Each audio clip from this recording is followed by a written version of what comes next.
My father always said I was pathetic, that I'd never amount to anything more than a disappointment to the Hartwell family name. "You're wasting your life on pipe dreams," he'd tell me across the dinner table. "Real success comes from hard work in established companies, not chasing fantasies." What he didn't know was that while he was busy calling me a failure, I had quietly become the youngest board chairman in the history of Meridian Industries, the very company where he'd worked for the past 15 years, desperately climbing the corporate ladder, trying to impress executives who reported directly to me. Before we jump back in, tell us where you're tuning in from, and if this story touches you, make sure you're subscribed, because tomorrow, I've saved something extra special for you. The autumn air in Rosewood Heights carried the familiar scent of burning leaves as I pulled into the circular driveway of my childhood home. The Tudor-style mansion loomed before me, its ivy-covered walls holding decades of memories, most of them involving my father's disappointment in my life choices. Tonight was the annual Hartwell family gathering, a tradition that had become more of an endurance test than a celebration. I sat in my car for a moment, staring at the warm lights spilling from the dining room windows, knowing that inside, my relatives were already assembled around the mahogany table that had witnessed countless lectures about my inadequacies. My phone buzzed with a text from my assistant. "Board meeting moved to Thursday. Also, your father's performance review is scheduled for Friday. Still want me to handle it personally?" I smiled, typing back, "I'll take care of it myself." The irony wasn't lost on me. Tomorrow, my father would sit in his small office at Meridian Industries, probably bragging to his colleagues about how his daughter finally seemed to be getting her act together with some mysterious new job. If only he knew that the corner office on the 42nd floor, the one he'd dreamed of occupying for over a decade, belonged to me. Walking up the stone pathway, I could hear the familiar sounds of family dinner through the windows. My stepmother Priscilla's practiced laugh, my half-brother Camden's booming voice recounting his latest real estate deal, and underneath it all, my father's voice, Winston Hartwell, holding court as he always did, probably explaining to anyone who'd listen how disappointed he was in his eldest daughter's lack of direction. The heavy oak door opened before I could knock. Priscilla stood there in her perfectly pressed cocktail dress, her smile as artificial as the flowers in the entrance hall. "Lydia, darling," she said, air-kissing my cheek, "we were just talking about you. Your father mentioned you finally found some kind of job? Something in business consulting?" Business consulting. That's what I'd told them 6 months ago when they'd asked about my new position. It was technically true. I did consult on business matters. I just happened to own the business I was consulting for. "Something like that," I replied, hanging my coat in the closet where my old swim team trophies still gathered dust, the same trophies my father had dismissed as pointless distractions from real achievement. The dining room buzzed with conversation as I entered. My Aunt Cordelia was regaling the table with stories of her son's promotion at the bank, while my Uncle Reginald nodded approvingly. Camden was showing off photos of his latest property sale on his phone, and there, at the head of the table, sat my father, still handsome at 58, his silver hair perfectly styled, his navy suit impeccable as always. He looked up as I approached, and I saw that familiar flicker of disappointment cross his features. The same expression I'd seen countless times growing up whenever I'd chosen art class over economics, creative writing over business courses, or independence over his carefully planned path for my life. "Ah, Lydia," he said, not bothering to stand, fashionably late as always. "We were just discussing real achievements. Camden closed 3 properties this month." I took my seat at the far end of the table, the same chair I'd occupied since childhood, where I'd learned to stay quiet while others celebrated their successes. The same chair where I'd sat through lectures about my unrealistic expectations and lack of practical thinking. "Congratulations, Camden," I said genuinely. My half-brother had always been kind to me, even if he didn't understand my choices any better than the rest of the family. Thanks, sis, Camden grinned. Dad was just telling us about his big presentation next week. Apparently, he's finally getting a chance to present to the board at Meridian Industries. Right, Dad? My father's chest puffed with pride. 15 years I've been working toward this moment, he announced, raising his wine glass. 15 years of dedication, of proving myself, of building relationships. Next Thursday, I present the quarterly expansion proposal directly to the board of directors. Mr. Ashford himself will be there. Mr. Ashford, my chief operating officer and one of my closest advisors. The man who'd helped me navigate the complex acquisition that had made me chairman in the first place. That's wonderful, Winston, Priscilla cooed, placing her manicured hand on his arm. You've worked so hard for this opportunity. It's about time, my father continued, his voice growing more animated. Do you know how rare it is to get FaceTime with the board? Most employees at Meridian never even see the executive floor. But I've distinguished myself. They know quality when they see it. I took a sip of my water, thinking about the executive floor, my floor, where I'd spent the morning reviewing the very expansion proposal my father would be presenting.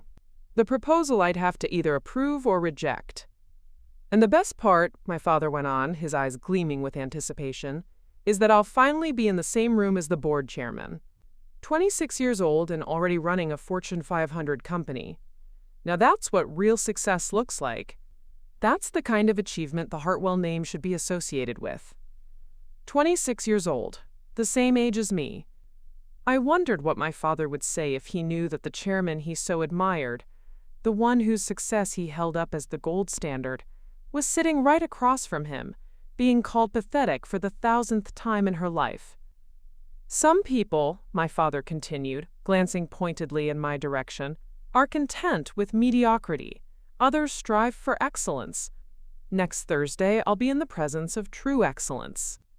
The conversation swirled around me as I sat quietly, just as I always had, letting my family paint their picture of who they thought I was.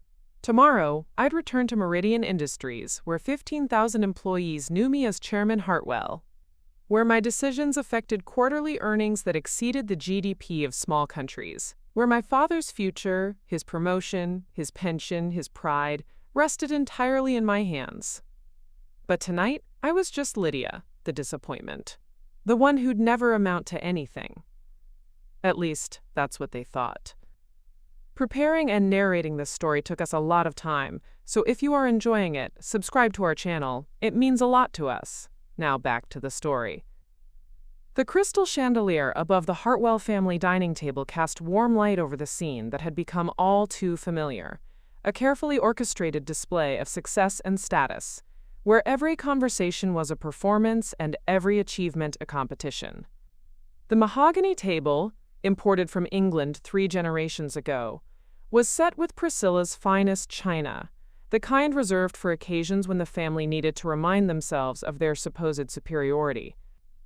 Around the table sat the usual cast of characters, each playing their well-rehearsed roles in the theater of family politics. Uncle Reginald, portly and pompous, held court at my father's right hand, regaling anyone within earshot about his latest golf game with the mayor of Rosewood Heights. His wife, Cordelia, sat primly beside him, her diamond earrings catching the light as she nodded approvingly at every word her husband spoke. The mayor was quite impressed with our new initiative at the bank, Reginald announced, cutting into his prime rib with surgical precision. We're financing the new shopping complex downtown, a $40 million project. Real impact, real community investment. That's the Hartwell way, my father chimed in, raising his wine glass in acknowledgement. Building something meaningful, something that lasts, something that matters to this community. Camden sat across from me, his wife Natalie beside him, both of them beaming as they shared their latest accomplishments. At 28, Camden had already established himself as one of the top real estate agents in the tri-state area, selling luxury homes to celebrities and tech entrepreneurs who'd moved to our quiet corner of Connecticut. We just closed on the Henderson estate, Camden announced proudly. $8 million. The buyer didn't even negotiate, paid asking price in cash, said he'd heard about my reputation. Remarkable, Priscilla cooed, her manicured fingers adjusting the strand of pearls at her throat. You've really built something special, darling. The conversation flowed around achievements and acquisitions, stock portfolios and country club memberships, charity galas and business partnerships. Each family member took their turn showcasing their latest triumph, their voices growing more animated as they competed for my father's approval. Through it all, I sat quietly in my designated chair, the same seat I'd occupied since childhood, positioned at the far end of the table where I could observe but not dominate, listen but not lead. It was a strategic placement, I realized now, designed to remind me of my position in the family hierarchy. And speaking of remarkable achievements, my father said, his voice cutting through the chatter with the authority of a man accustomed to commanding attention, I have some news of my own. The table fell silent, all eyes turning toward Winston Hartwell as he straightened in his chair, his chest swelling with obvious pride. This was his moment, the culmination of weeks of careful planning and anticipation.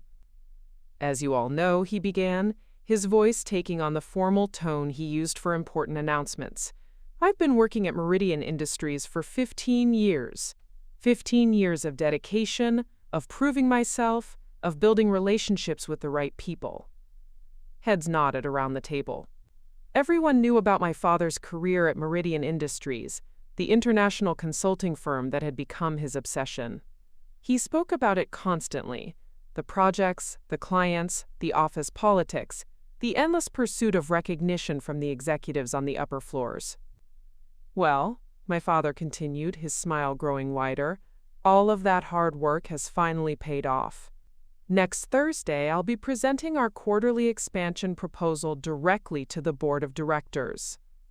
The reaction was immediate and enthusiastic. Cordelia gasped, pressing her hand to her chest in theatrical surprise. Reginald clapped slowly, his eyes filled with genuine admiration. Camden whistled low under his breath, clearly impressed by his stepfather's achievement. Winston, that's incredible, Priscilla breathed, reaching over to squeeze his hand. The board of directors? Do you know how significant that is? I certainly do, my father replied, his voice thick with satisfaction. Do you know how many employees work at Meridian Industries?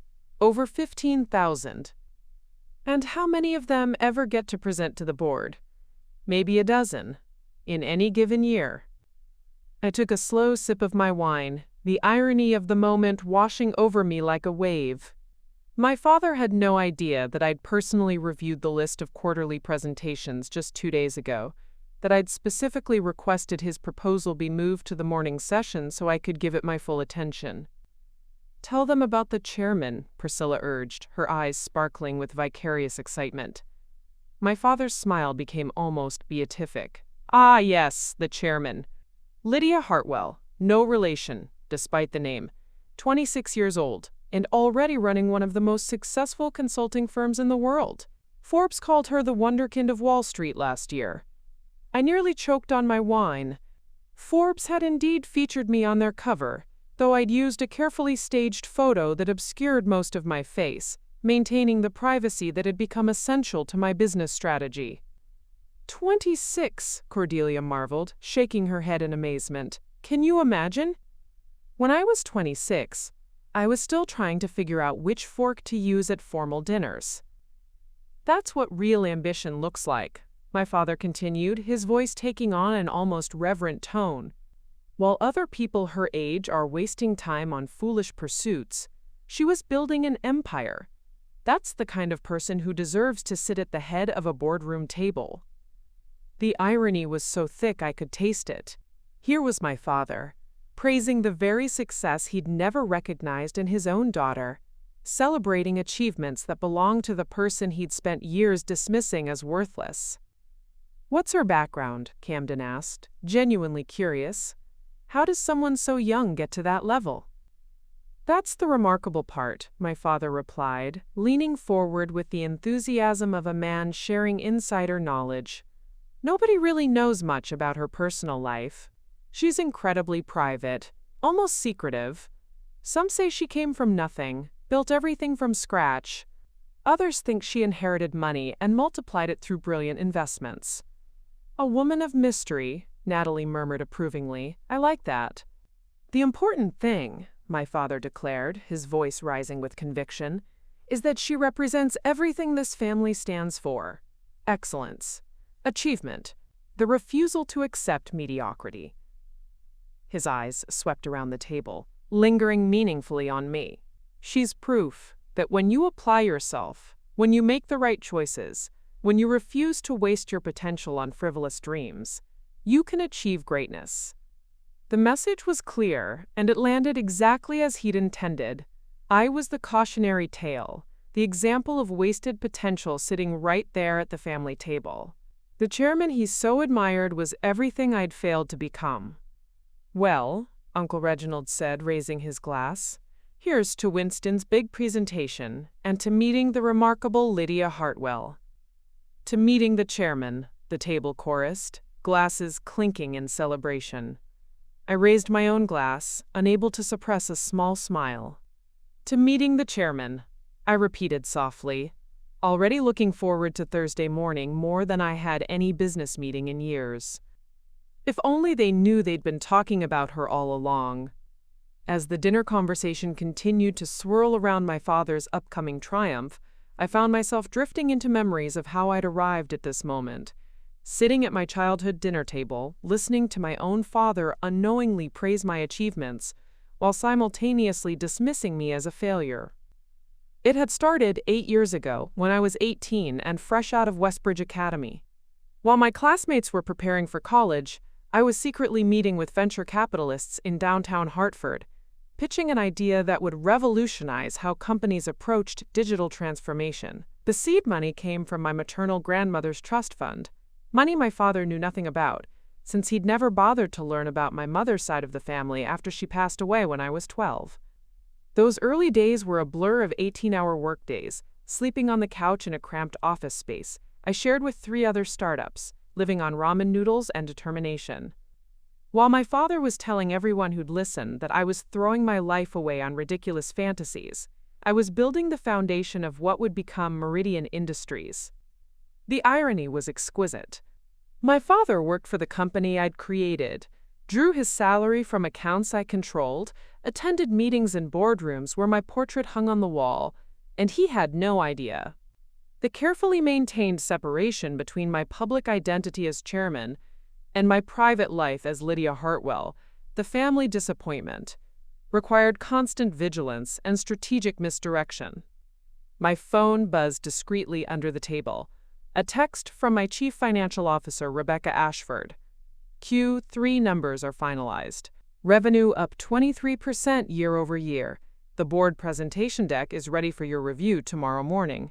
Also, your father's expense report came through. Looks like he's been treating clients to some very expensive lunches. I suppressed a smile, typing back quickly under the table. Approve the expenses. And schedule the quarterly bonus announcements for Friday afternoon. Lydia, dear, you're not listening. Priscilla's voice cut through my concentration. Your father was asking about your new job, this consulting position you mentioned. All eyes turned to me, and I could see the familiar mix of curiosity and condescension in their faces. They wanted details, but only so they could find new ways to diminish whatever small success I might have achieved. It's going well, I said simply, slipping my phone back into my purse. Interesting clients, challenging projects. What kind of consulting? Uncle Reginald pressed, his banker's instincts kicking in. Financial? Strategic? Management? A bit of everything, I replied, which was technically true. As chairman, I consulted on every aspect of the business. I work with companies on growth strategies, operational efficiency, digital transformation initiatives. My father snorted softly. Consulting. Everyone calls themselves a consultant these days. What matters is results, not fancy titles. If only he knew that the fancy title on my business cards read Chairman and Chief Executive Officer, and that the results I delivered had made Meridian Industries one of the fastest-growing companies in the Fortune 500. Lydia's always been good with computers, Camden offered charitably. Remember in high school, she was always helping people with their technical problems. Playing with computers, my father corrected sharply. There's a difference between technical aptitude and business acumen. One is a hobby, the other is a career. Those dismissive words stung, just as they had when I was 16 and won the state championship in computer programming. Just as they had when I was 17 and my app for managing small business finances was featured in TechCrunch. Just as they had when I was 18 and Stanford offered me a full scholarship for computer science, an offer I'd turned down to start my company, much to my father's horror. The technology sector is certainly growing, Cordelia offered diplomatically, though it's so volatile. One day you're on top, the next day you're obsolete. Exactly, my father seized on her comment. That's why stable, established companies like Meridian Industries are so valuable. They've proven their staying power. They have real leadership, people who understand business fundamentals. I thought about the quarterly reports sitting on my desk at home, the ones that showed Meridian Industries had grown from a 3-person startup to a global powerhouse worth $2.8 billion. I thought about the real leadership he was praising, the leadership team I'd personally assembled, the strategic vision I'd developed, the innovation initiatives I'd championed. Speaking of Meridian, Natalie chimed in, didn't you say the chairman went to some fancy Ivy League school? Harvard? Yale? My father shook his head. That's the interesting thing. Nobody knows where she went to school. Her biography is remarkably sparse. Some people think she never went to college at all, that she's completely self-made. The truth was both simpler and more complex than that. I'd been accepted to several prestigious universities, but I deferred enrollment indefinitely to focus on building my company. By the time Meridian Industries went public, I had more practical business experience than most MBA graduates, and the board of directors cared more about results than credentials. A college dropout running a Fortune 500 company? Reginald looked skeptical. That seems unlikely. It happens more than you'd think, I said quietly. Some of the most successful entrepreneurs never finished traditional education. Bill Gates, Steve Jobs, Mark Zuckerberg, they all dropped out to pursue their visions. My father's expression darkened, and for every success story like that there are thousands of failures, thousands of people who thought they were special, who thought they could skip the hard work of proper education and building credentials the right way. Most of them end up as cautionary tales. The message was clear. I was destined to be one of those cautionary tales. Well, Priscilla said brightly, sensing the tension and eager to redirect the conversation, the important thing is that Lydia is finally taking steps in the right direction. Consulting is a respectable field even if it's not as prestigious as other careers. Not as prestigious. I thought about the invitations sitting in my office. Requests to speak at Harvard Business School, to join the World Economic Forum, to serve on presidential advisory committees. I thought about the cover of Fortune magazine from 6 months ago, featuring an article about disruptive leadership in the digital age. The consulting world is quite competitive, Camden said, trying to be encouraging. I'm sure Lydia will find her niche. Find my niche? I'd already found it. I'd created it. The entire field of integrated digital transformation consulting had practically been invented by my company. Other firms were now scrambling to copy our methodologies, our frameworks, our approach to client engagement. My phone buzzed again. This time, it was a message from my head of security.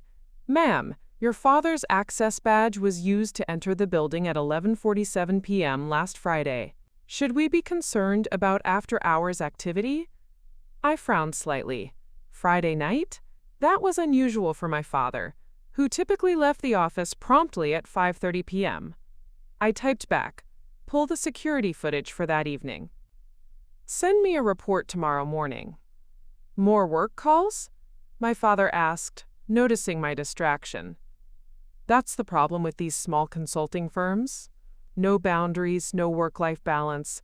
They'll burn you out before you turn 30. Burn out. I was already 26 and had been running a global corporation for 3 years. The work was demanding, certainly, but it was also exhilarating.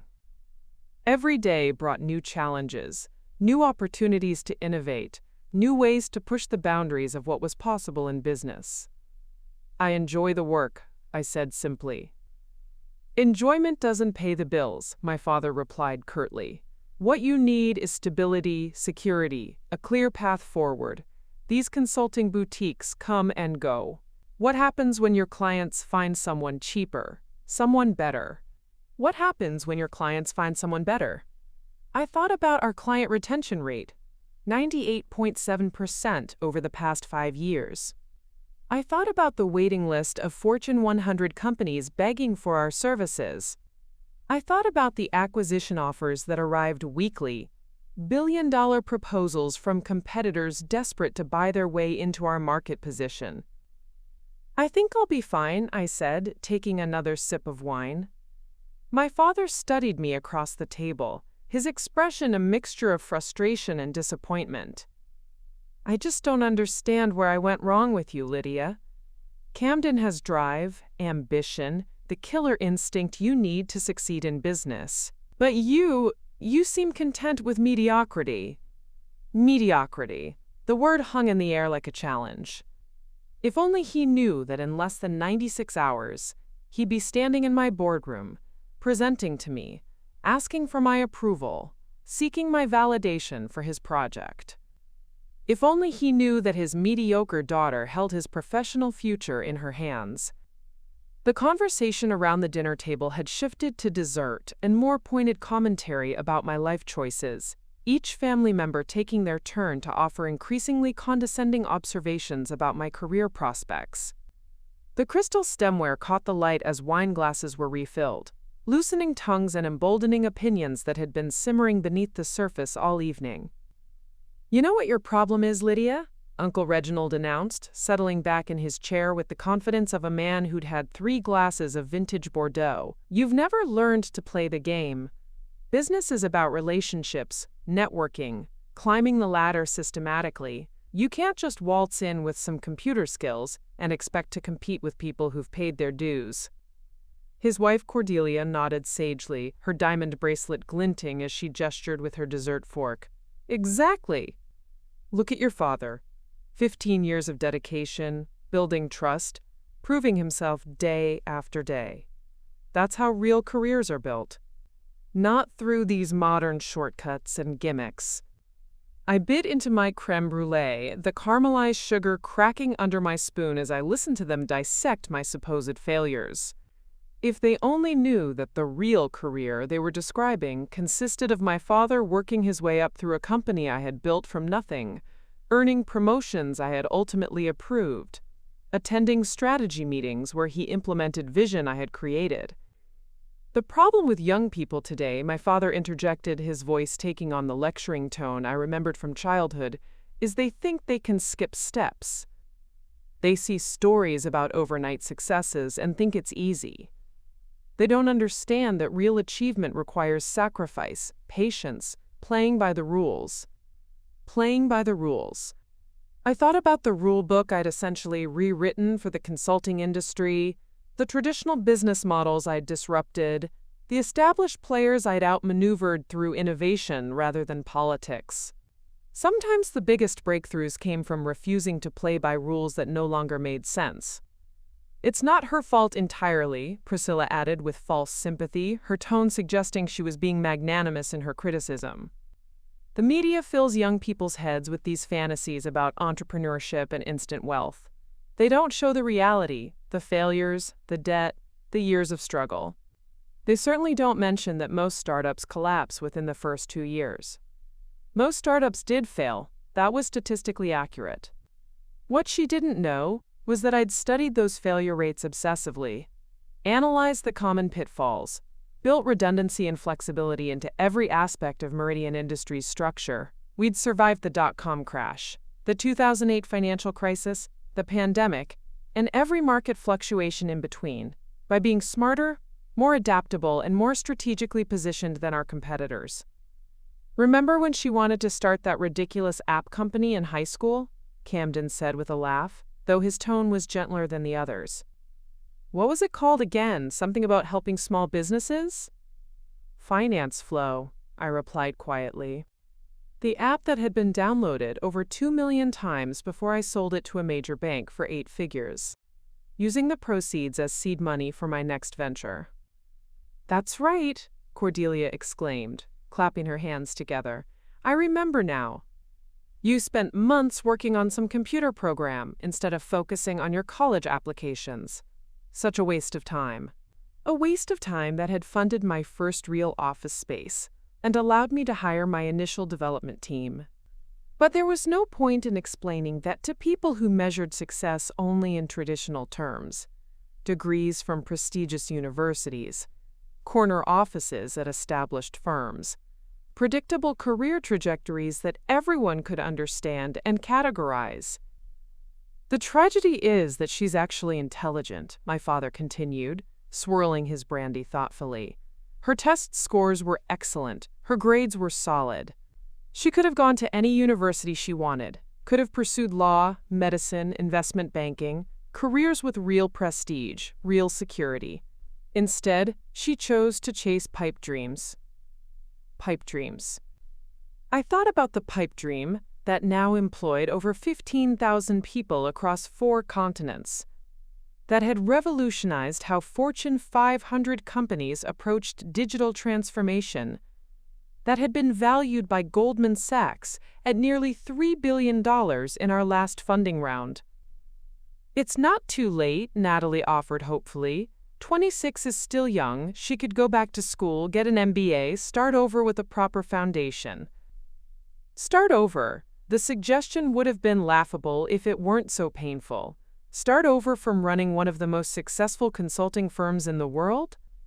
Start over from a position where I regularly advised CEOs of companies larger than most countries' economies? Actually, Uncle Reginald said, leaning forward with renewed interest, I might be able to help with that. We have relationships with several excellent business schools. I could make some calls, get her into a good program. Night classes, maybe, so she could keep working at this consulting thing while she gets some real credentials. Real credentials. I had been invited to guest lecture at more business schools than I could count, had been offered honorary doctorates from universities that would have killed to have me as an alumna. But to my family, the only credentials that mattered were the ones that fit their narrow definition of success. That's very generous of you, Reginald, my father said approvingly, though I'm not sure Lydia appreciates the opportunity she's being offered. She's always been resistant to practical advice. Resistant to practical advice. The same practical advice that would have led me down a conventional path. Earning someone else's profits. Implementing someone else's vision. Climbing someone else's ladder. The same practical advice that would have prevented me from creating thousands of jobs, revolutionizing an industry, and building something meaningful from scratch. The consulting world is particularly brutal for women, Cordelia added with practiced concern. All those aggressive personalities, the long hours, the travel. It's really not suitable for someone planning to have a family eventually. Perhaps something in human resources, or marketing, something more appropriate. More appropriate. Because apparently running a global corporation was less appropriate for a woman than filing paperwork in someone else's HR department. Consulting is also incredibly unstable, my father continued, warming to his theme. These boutique firms come and go with economic cycles.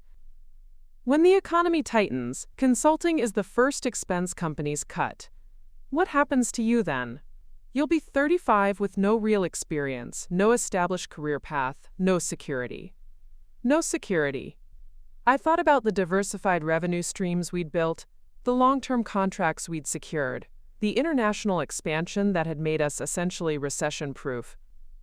I thought about the emergency fund we maintained that could operate the company for 18 months without any new revenue, a contingency plan I'd insisted on despite my CFO's arguments that it was overly conservative. Plus, Priscilla added with a meaningful look, there's the social aspect to consider. The kind of men you meet in consulting. They're usually either married already or looking for someone more traditional, someone who can focus on building a proper home life. A proper home life, as opposed to the improper life I'd built, with my penthouse apartment overlooking the harbor, my collection of modern art, my travels to 6 continents for business and pleasure. As opposed to the improper life, where I made my own decisions, controlled my own destiny, and didn't need anyone else's approval or financial support. I've always said that happiness comes from knowing your place in the world, my father declared with the confidence of a man who'd never questioned his own assumptions. Some people are meant to lead, others to follow. Some are meant to build empires, others to find satisfaction in simpler roles. There's no shame in accepting your limitations. Accepting my limitations, the same limitations that apparently didn't prevent me from overseeing a company with a larger budget than many small countries, from making strategic decisions that affected global markets, from being consulted by governments on economic policy. Maybe it's time to consider a more traditional path, Camden suggested gently. Find a nice man, settle down, focus on building a family. There's nothing wrong with wanting a quieter life. A quieter life, as if the life I'd built was somehow wrong, somehow less valuable than the conventional path they all assumed I should want, as if my ambitions were character flaws rather than strengths, my independence a problem to be solved rather than an achievement to be celebrated. The window is closing, Cordelia warned ominously. Professional women who wait too long often find themselves with limited options, both in career and in personal life. Limited options. I have been courted by 3 different Fortune 100 companies in the past year alone, offered CEO positions with compensation packages that would have made headlines. I had turned them all down because I preferred building my own empire to managing someone else's. The conversation continued to spiral, each family member contributing their own theory about my failures, their own suggestions for how I might salvage my disappointing life. They spoke about me as if I weren't sitting right there, as if my thoughts and feelings and actual experiences were irrelevant to their analysis of my inadequacies. What they didn't know was that their disappointment in me was about to become completely irrelevant. In less than 4 days, the comfortable assumptions they'd built about success and failure, about my place in the world versus theirs, were going to be shattered completely. And I was very much looking forward to watching it happen. The grandfather clock in the corner chimed 9 times as the dinner conversation took an even more patronizing turn. My father had moved on from general criticism to specific, actionable advice, the kind of help that successful people offer to those they perceive as struggling. His brandy glass caught the candlelight as he leaned forward, his expression taking on the benevolent look of a mentor about to bestow wisdom upon a wayward protege. "You know what, Lydia?" he said, his voice carrying the weight of a man who'd just had an inspired idea.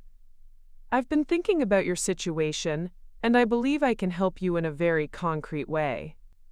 The table fell silent, everyone turning their attention to what was clearly going to be a significant announcement. Priscilla's eyes sparkled with anticipation, while Uncle Reginald nodded approvingly as if he'd been hoping for exactly this moment. "My presentation to the Meridian Industries board next week, it's going to be a huge success, I can feel it. And when it is, when I've proven myself to the executive team, I'll have significant influence in the company. Real pull with the people who make hiring decisions." My stomach tightened as I realized where this was heading. The irony was about to become so thick I could barely breathe. "I could get you an interview," my father continued, his voice growing more animated with each word. "Nothing too ambitious, of course. You'd need to start at the bottom and work your way up properly. But Meridian Industries is always looking for bright, trainable people. Entry-level positions in data analysis, maybe junior administrative roles in the consulting division. Entry-level positions. In my own company. Working for managers who reported to directors who reported to vice presidents who reported to me." "Winston, that's wonderful!" Cordelia exclaimed, clasping her hands together. "What an opportunity! to work at the same company where you've built your reputation.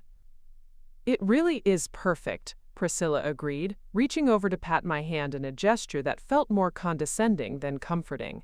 You could learn from your father's example, see how real professionals conduct themselves in a corporate environment. Learn from my father's example. I thought about the performance reviews I'd been reading for the past 3 years, the detailed assessments of his strengths and areas for improvement. He was a solid, reliable employee, the kind of person every company needed to function smoothly. But he wasn't visionary, wasn't innovative, wasn't the kind of leader who shaped industries or revolutionized business models. The best part, my father continued, his enthusiasm building, is that you'd have a built-in mentor. I could guide you through the corporate culture, introduce you to the right people, help you avoid the political landmines that trip up so many newcomers. Political landmines. In a company where I had personally shaped the corporate culture, where I knew every senior executive personally, where my word was quite literally the final authority on every major decision. What kind of salary could she expect? Natalie asked, practically. I mean, starting from the bottom. My father waved his hand dismissively. Entry level at Meridian Industries is still excellent by industry standards. Probably 45, maybe 50,000 to start. Full benefits, health insurance, retirement contributions, much more security than these fly-by-night consulting gigs. $50,000. I thought about the bonus I'd approved for myself last quarter, a sum that was roughly equivalent to what they were suggesting as my annual salary. I thought about the stock options I held that were worth more than most people would earn in a lifetime. That sounds wonderful, Camden said supportively. Steady income, room for growth, learning opportunities. It's exactly what you need, Lydia. What I needed. According to my family, what I needed was to abandon the global corporation I'd built in order to work an entry-level job at that same corporation, earning less in a year than I currently made in a day. There would be structure, Uncle Reginald added approvingly, clear expectations, measurable goals, a defined path for advancement. None of this uncertainty and chaos that comes with entrepreneurial ventures. Entrepreneurial ventures. The same ventures that had created the very company they were now suggesting I try to get hired at, that had generated the wealth that made their comfortable lifestyle possible through various investment funds and holding companies they knew nothing about. I could even put in a good word with my supervisor, my father offered magnanimously. Harold Peterson, he's been with the company for 8 years, really understands what they're looking for in new hires. He might be willing to fast-track your application if I personally vouch for your character. Harold Peterson. My director of human resources, a man I'd hired personally after poaching him from our biggest competitor. Harold reported to the chief people officer, who reported to my chief operating officer, who reported directly to me. The idea that Harold would be doing my father any favors by hiring his daughter was almost too absurd to process. You'd need to be prepared for the interview process, of course, Priscilla warned. These corporate positions are highly competitive. You'd need to present yourself professionally, demonstrate business acumen, show that you understand how real companies operate. Show that I understand how real companies operate. I had been featured on the cover of Harvard Business Review for an article about innovative corporate governance. I had been invited to speak at the World Economic Forum about the future of business leadership. I had testified before Congress about digital transformation in the modern economy. The key, my father continued, settling into his role as career counselor, would be managing expectations. Don't go in thinking you know everything just because you've dabbled in consulting. Be humble, be willing to learn, accept that you're starting from zero. Starting from zero. Starting from zero. At a company I had literally started from zero 8 years ago, building it into a global powerhouse through vision, determination, and countless 18-hour days. What about professional wardrobe? Cordelia asked suddenly. Corporate environments have very specific dress codes. You'd need to invest in some proper business attire, nothing too flashy or attention-seeking, conservative, professional, appropriate for someone at your level. Someone at my level. I thought about the custom-tailored suits hanging in my walk-in closet, designed by the same Italian fashion house that dressed several Fortune 500 CEOs. I thought about the corporate headshots hanging in Meridian Industries' lobby, showing me in those same expertly crafted outfits. I could take you shopping, Priscilla offered generously, help you select some appropriate pieces. Nothing too expensive, of course. You'd be living on an entry-level salary, but we could find some nice, affordable options that would help you fit in. Help me fit in. At my own company. In boardrooms where my portrait hung on the walls. In offices where my strategic vision guided every major decision. In conference rooms where my approval was required for any expenditure over $1 million. The most important thing, my father said, leaning back with the satisfaction of a man who'd solved a complex problem, would be maintaining the right attitude. Corporate success isn't about individual achievement. It's about being part of a team, following established procedures, respecting the chain of command. Respecting the chain of command. In a company where I was the final link in that chain, where every major strategic decision ultimately flowed through my office, where the quarterly board meetings I chaired determined the direction of the entire organization. You'd also need to be realistic about advancement, Uncle Reginald added soberly.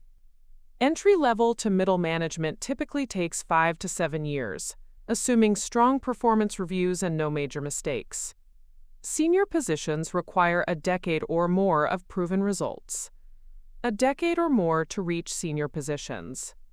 In a company where I was already the most senior position possible, where I had been leading the executive team since I was 23, where my signature appeared on every major contract and strategic partnership. But think about the networking opportunities, Natalie said optimistically. Working at a company like Meridian Industries, you'd meet so many influential people. Who knows, you might even get to attend one of those board presentations your father was talking about.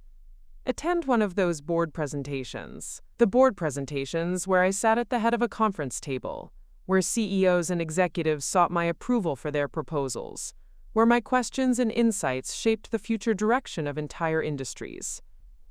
That's getting ahead of ourselves, my father cautioned with a chuckle. Board meetings are reserved for senior executives and invited guests. But you're right about the networking. Even entry-level employees at Meridian Industries move in impressive circles. Impressive circles. The same circles where I was regularly introduced as one of the youngest and most successful business leaders of my generation, where my opinions on market trends and economic policy were sought by government officials and international business leaders. I think it sounds perfect, Cordelia declared, raising her wine glass in a toast. A real job at a real company with real opportunities for growth. Finally, a chance for Lydia to build something meaningful. Build something meaningful. Like the meaningful empire I'd already built, the meaningful innovations I'd brought to market, the meaningful impact I'd had on thousands of employees and millions of customers around the world. So what do you say? My father asked, his expression hopeful and paternal. Are you ready to take your first step toward a real career? Are you willing to let me help you find your place in the business world? I looked around the table at their expectant faces, at the mixture of condescension and genuine concern, at their complete inability to see beyond their own narrow definitions of success and achievement. Let me think about it, I said quietly, already imagining their expressions in 4 days when they discovered exactly what my place in the business world actually was. The conversation had reached a crescendo of well-meaning condescension, but I could feel something shifting in the room's atmosphere. My father's generous offer to help me secure an entry-level position at my own company had emboldened the rest of the family to share their own pearls of wisdom about my future. What had started as dinner-table criticism was now evolving into a full intervention, complete with action plans and timelines for salvaging my disappointing life. You know what else you should consider? Aunt Cordelia said, dabbing at her lips with her monogrammed napkin. Marriage! A good marriage could solve so many of your problems, dear. Financial security, social standing, a sense of purpose. The word purpose hit me like a physical blow. As if the purpose I'd found in building a company from scratch, in creating thousands of jobs, in revolutionizing an entire industry, was somehow less meaningful than finding a husband to provide for me. "Cordelia's absolutely right," Priscilla chimed in enthusiastically. "You're 26, Lydia. That's really the prime age for finding a suitable partner, someone established, someone who could appreciate your modest accomplishments and help you build something bigger." Modest accomplishments. Help me build something bigger. I thought about the portfolio of companies I controlled through various holding structures, the real estate empire I'd quietly assembled across 3 countries, the investment fund that managed assets worth more than the GDP of several small nations. "I actually know someone who might be perfect for you," Uncle Reginald announced, his banker's instincts for matchmaking suddenly activated. "Jonathan Blackstone. He's one of our commercial loan officers, 32, well-educated, excellent prospects. He's looking for someone sweet and traditional, someone who wouldn't compete with his career.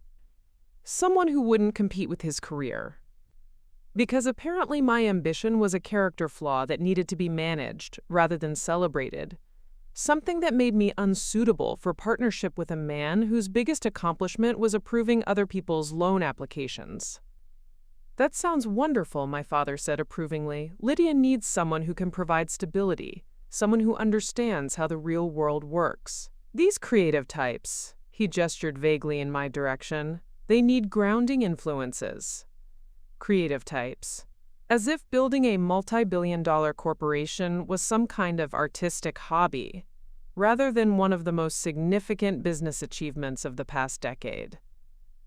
"Jonathan makes a very comfortable living," Reginald continued, warming to his sales pitch. $200,000 a year, plus bonuses. He could easily support a family, maybe even allow Lydia to stay home if children come along. No more of this consulting uncertainty. $200,000 a year. I tried to calculate how long it would take me to earn that amount.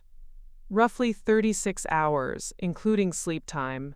The consulting uncertainty they were so worried about had generated more wealth in the past quarter than Jonathan Blackstone would earn in his entire career.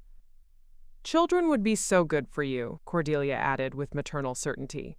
"Give you something real to focus on, something that matters. All this career ambition, it's just a substitute for what women really want deep down." What women really want.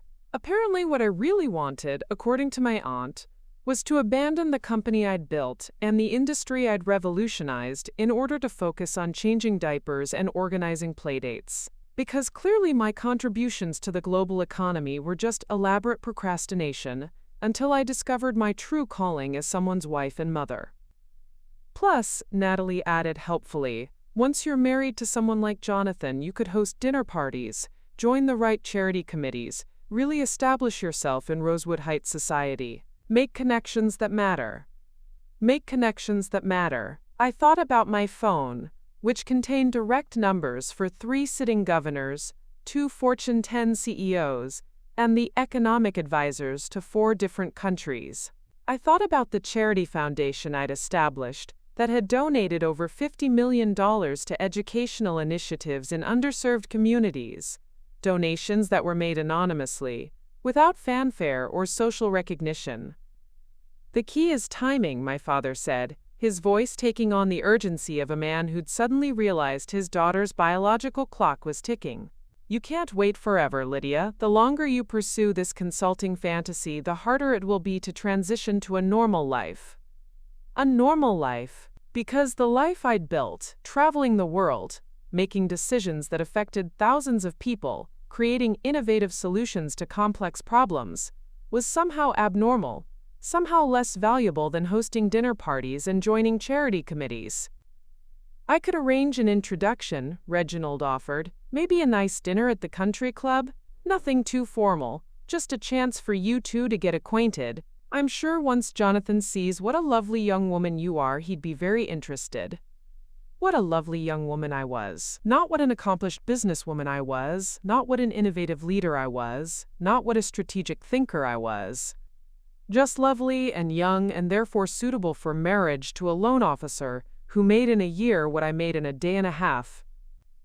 You'd need to be realistic about your expectations, of course, Cordelia warned. Men like Jonathan have options. They're not looking for career women who might prioritize work over family. They want partners who understand their role. Understand their role. My role, apparently, was to be grateful for the attention of a man whose professional achievements were so modest that my company probably wouldn't even consider him for a senior analyst position. The beauty of it, Priscilla said, her eyes shining with the excitement of a woman who'd solved a puzzle, is that once you're married, all of these career struggles become irrelevant. You wouldn't need to worry about building a business or competing in the marketplace. You could focus on creating a beautiful home, supporting your husband's ambitions, supporting someone else's ambitions, instead of pursuing my own. Because apparently the ambitions that had built a global empire were less important than the ambitions of a bank employee who processed loan applications. I just think, my father said, his voice taking on a tone of profound sadness, that you've been fighting against your nature for too long. All this striving, this desperate attempt to prove yourself in a man's world, it's exhausting to watch. Wouldn't it be easier to accept who you really are? Accept who I really am. The woman who had been featured on the cover of Forbes as the CEO who's redefining success. The woman who had been invited to speak at Harvard Business School about disruptive innovation. The woman who had built something from nothing and changed an entire industry in the process. You could have such a lovely life, Cordelia continued dreamily. A beautiful home, well-behaved children, a husband who provides for you. Real security, real happiness. Not this constant stress of trying to be something you're not. Trying to be something I'm not. As if success was somehow unnatural for me. As if achievement was a costume I was wearing, rather than an authentic expression of my capabilities and ambitions. The consultation with Jonathan could happen as early as next week, Reginald said, pulling out his phone as if he was ready to make the call immediately. I could set something up for Friday evening, maybe Saturday lunch, give you both a chance to see if there's chemistry. Friday evening. The same evening when the Wall Street Journal would be running their exclusive interview with me about the future of digital transformation. Saturday lunch, when I'd be in Geneva, delivering a keynote address to the International Economic Forum about sustainable business practices. What do you say, Lydia?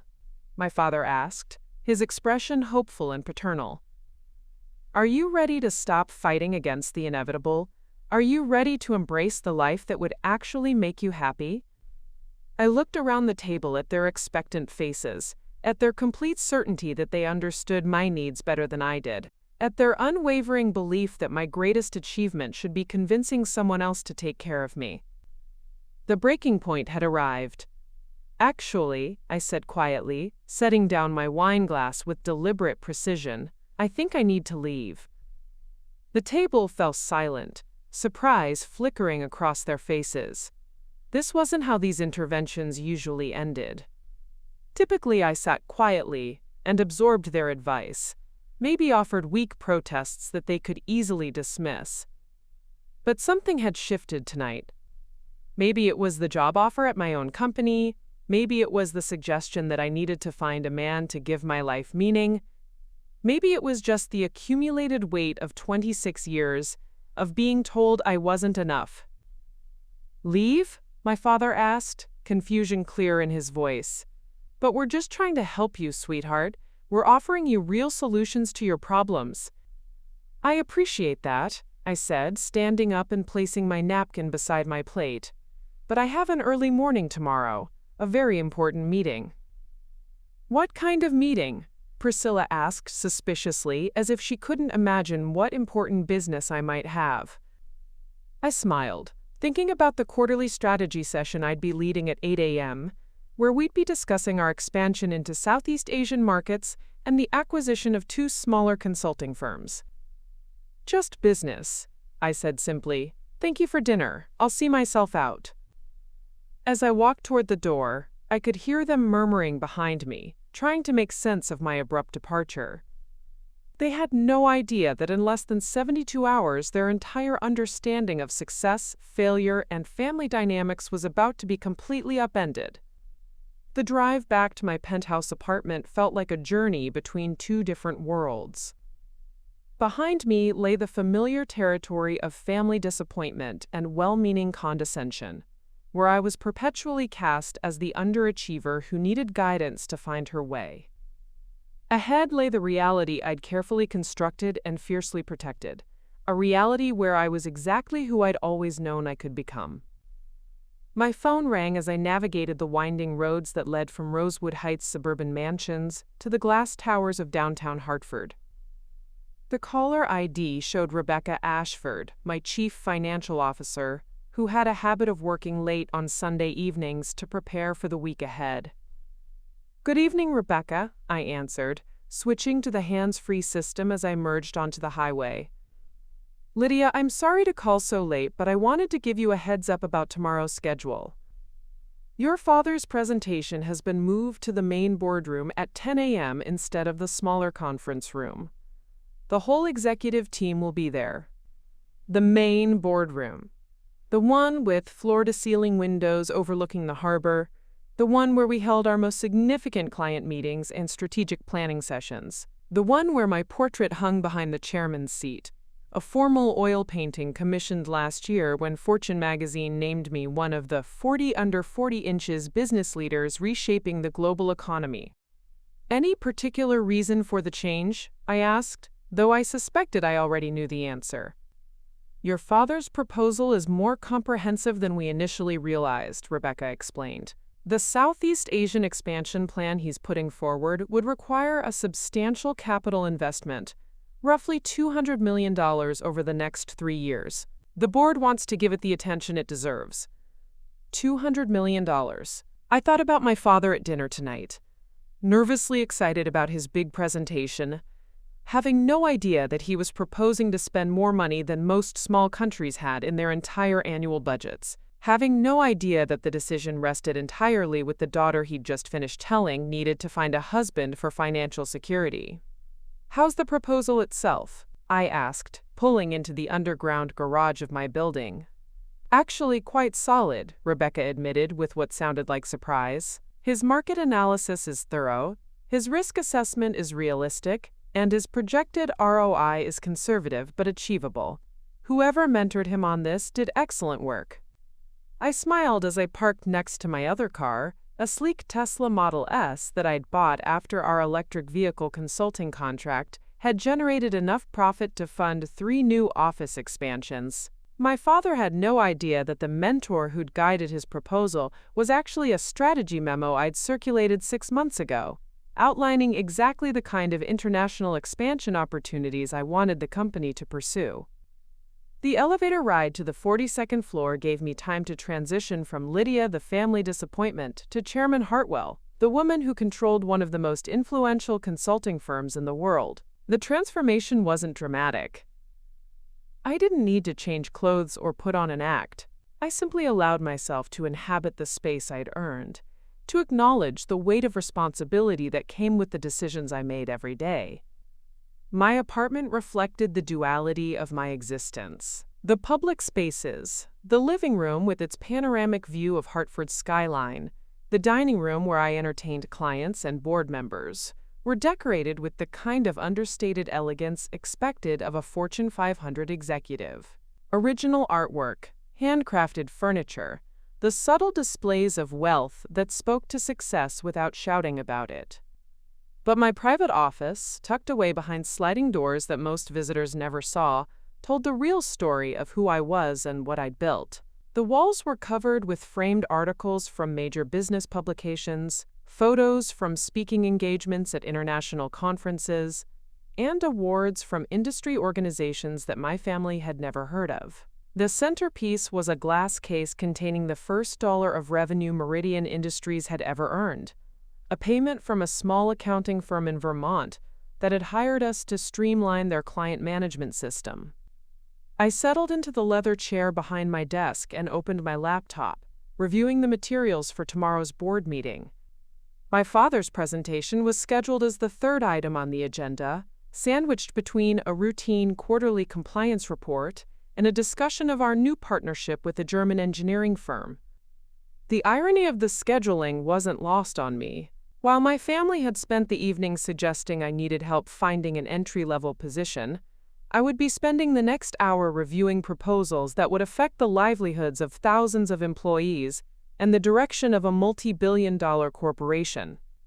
My secure phone buzzed with a text from Marcus Rivera, my director of security. "Ma'am, finished reviewing the footage from Friday night. Your father accessed his office at 11:52 p.m. and left at 1:17 a.m. He was working on presentation materials. No security concerns noted. Full report attached."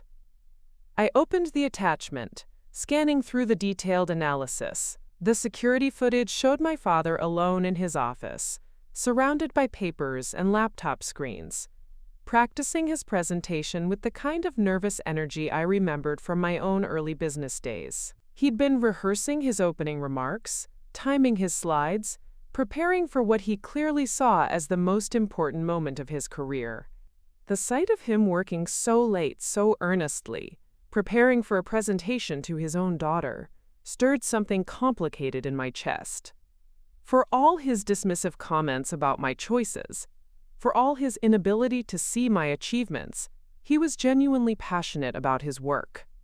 He believed in the project he was proposing, believed in the company he'd served for 15 years, believed in the vision he'd be presenting tomorrow. What he didn't know was that his vision aligned perfectly with the strategic direction I'd been planning for Meridian Industries.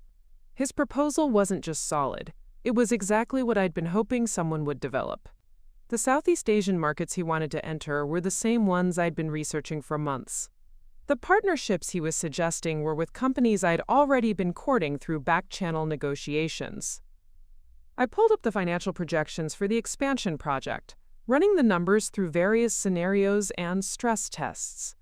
The initial investment was substantial, but the potential returns were enormous. Within 5 years, the Southeast Asian division could account for 30% of our total revenue. Within 10 years, it could be our largest profit center. The decision was easy from a business perspective. The proposal was sound, the opportunity was real, and the timing was perfect. But the personal implications were staggering. Approving my father's project would validate everything he'd worked toward for the past 15 years. It would also mean revealing that the daughter he'd spent the evening criticizing was the one holding his professional future in her hands. My phone rang again, this time showing an international number I recognized immediately. Dr. Chen Wei-Ming, one of our key partners in Singapore, and a personal friend who'd been instrumental in opening doors throughout Southeast Asia. "Wei-Ming," I answered warmly. "Working late tonight?" "Always," he laughed. "I wanted to discuss tomorrow's announcement.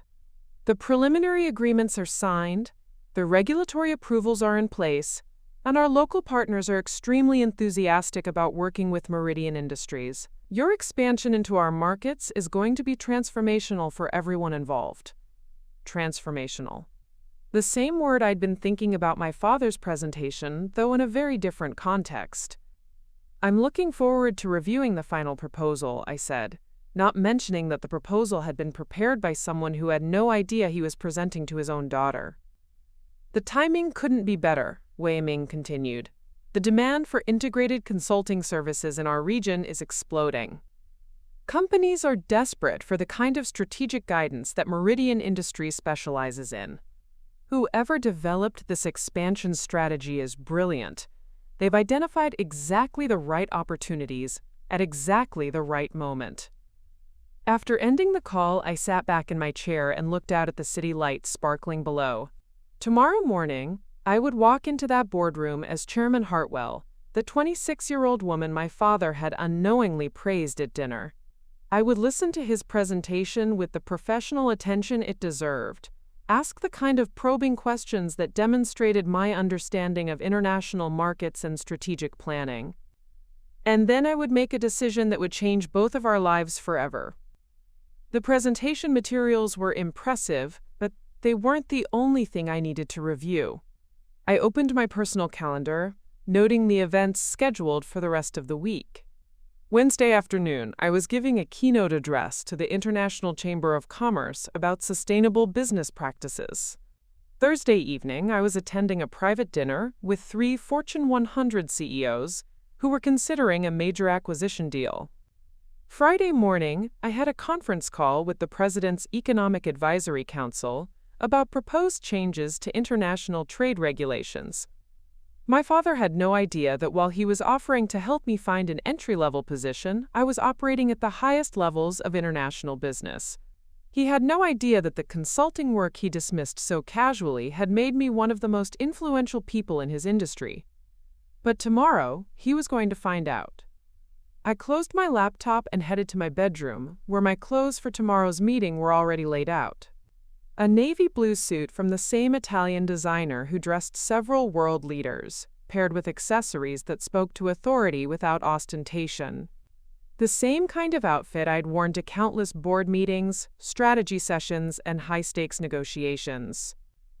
Tomorrow I would dress as Chairman Hartwell and walk into a room where my father expected to meet his professional idol. Instead, he would discover that his professional idol was the same daughter he'd been calling pathetic just hours before. The anticipation was almost overwhelming. The morning of the board meeting arrived with the crisp clarity that only October in Connecticut could provide. I woke at 5:30 a.m., as I had every weekday for the past 3 years, and began the carefully orchestrated routine that transformed me from Lydia Hartwell, the family disappointment, into Chairman L. Hartwell, one of the most powerful executives in the consulting industry. My workout began in the private gym I'd installed on the building's top floor, overlooking Hartford's awakening skyline. 30 minutes on the elliptical while reviewing overnight market reports from Asian exchanges, followed by 20 minutes of strength training while listening to voicemails from international clients. The physical routine centered me, but the information consumption was what truly prepared me for the day ahead. The shower was where I did my best strategic thinking, and this morning was no different. Hot water cascaded over my shoulders as I mentally rehearsed the delicate balance I'd need to strike in today's meeting. I had to evaluate my father's proposal with complete professional objectivity, asking the kinds of probing questions that demonstrated my expertise while avoiding any hint of personal connection. The other board members had no idea that Winston Hartwell was my father. My personnel files listed my emergency contact as my deceased mother's sister in California, a deliberate misdirection I'd maintained since joining the company. By 6:45 a.m., I was dressed in the navy blue Armani suit I'd selected the night before, my hair pulled back in the kind of understated chignon that commanded respect without calling attention to itself. The jewelry was minimal but expensive: pearl earrings that had belonged to my grandmother, a Cartier watch that never left my wrist, and the simple gold necklace that held my MIT class ring. Most people assumed I'd graduated from Harvard or Wharton. They never suspected that my business education had come from building an actual business rather than studying theoretical case studies. The drive to Meridian Industries headquarters gave me time to transition fully into my professional persona. The building itself was a testament to how far we'd come. 43 floors of glass and steel rising from Hartford's financial district, with our company logo etched into the granite facade. When I'd started the company 8 years ago, our entire operation had fit into a converted warehouse space. Now we occupied 7 floors of our own building, with satellite offices in 12 countries and partnership agreements spanning 6 continents. I parked in my reserved space in the executive garage and took the private elevator directly to the 43rd floor, where my personal office occupied the entire northeast corner of the building. The elevator required both a key card and a biometric scan, security measures that my father had probably noticed during his 15 years with the company but never questioned. My assistant, Jennifer Walsh, was already at her desk when I arrived at 7:30 a.m. Jennifer had been with me for 4 years, ever since I'd poached her from Goldman Sachs with an offer she couldn't refuse. She was one of only 5 people in the company who knew my real age and background, and her discretion was absolute. "Good morning, Chairman," she said, standing as I approached. "Your briefing materials for the board meeting are on your desk, along with the updated financials from our Singapore partners." Dr. Chen called twice. He wanted to confirm that the expansion timeline is still on track. "Thank you, Jennifer. Any word from our legal team about the regulatory approvals?" "All confirmed. The documentation is in your folder. Also, I should mention, Mr. Winston Hartwell arrived about 20 minutes ago. He's in conference room B, reviewing his presentation materials." My father was already here, probably running through his slides one final time, adjusting his tie, practicing the opening remarks that would determine whether his 15-year career at Meridian Industries culminated in triumph or disappointment. The irony wasn't lost on me that he was preparing to impress the daughter he'd spent yesterday evening trying to convince to find a husband for financial security. I spent the next hour reviewing the quarterly reports that would precede my father's presentation, signing off on partnership agreements that would expand our European operations, and approving budget allocations that exceeded the annual GDP of several small countries. Each decision was routine for me now, but I never forgot the weight of responsibility that came with controlling so many people's livelihoods. At 9:15 a.m., I made my way to the main boardroom, where the executive team was already assembling. The room itself was designed to impress floor-to-ceiling windows, offering panoramic views of the Connecticut River Valley, a handcrafted mahogany table that could seat 20 people, and state-of-the-art presentation technology that allowed us to connect with offices around the world. Rebecca Ashford was reviewing financial projections with our Chief Operating Officer, Marcus Blackwood, while our General Counsel discussed regulatory compliance with the head of our international division. These were people I'd personally recruited, executives I'd convinced to leave prestigious positions at established companies to join what was then still considered a startup. Now they were among the most respected leaders in the consulting industry, and their loyalty to me was absolute. "Good morning, everyone," I said as I entered the room, automatically taking my seat at the head of the table. The conversation stopped immediately, all attention focusing on me as it did every Monday morning. "Before we begin today's agenda," I continued, "I want to address the Southeast Asian expansion proposal we'll be reviewing. This represents a significant opportunity for the company, but it also involves substantial risk and investment. I expect everyone to evaluate this proposal with complete objectivity, regardless of who's presenting it." Marcus nodded approvingly. "The preliminary research suggests the market conditions are optimal for this kind of expansion. The regulatory environment is stable, the demand for our services is growing, and our potential partners have excellent reputations." "What about the financial projections?" Rebecca asked, consulting her tablet. "The initial investment is substantial, $200 million over 3 years. That's a significant commitment, even for us." "Which is exactly why we need to evaluate every aspect carefully," I replied. "This isn't just about approving an expansion plan. It's about betting on the future direction of the global consulting market." At 9:45 a.m., Jennifer's voice came through the intercom. "Chairman, the presenters for the Southeast Asian expansion proposal have arrived. Should I send them in?" "Give us 5 more minutes," I replied, then turned to address the board. "I want to remind everyone that today's presenter has been with the company for 15 years. His track record is solid, his client relationships are strong, and his understanding of our corporate culture is thorough. Judge the proposal on its merits, not on preconceptions about his level within the organization." What I didn't say was that the presenter was my father, that he had no idea his daughter was the chairman he'd spent years trying to impress, that this presentation would reveal to him exactly how wrong he'd been about my life choices and career prospects.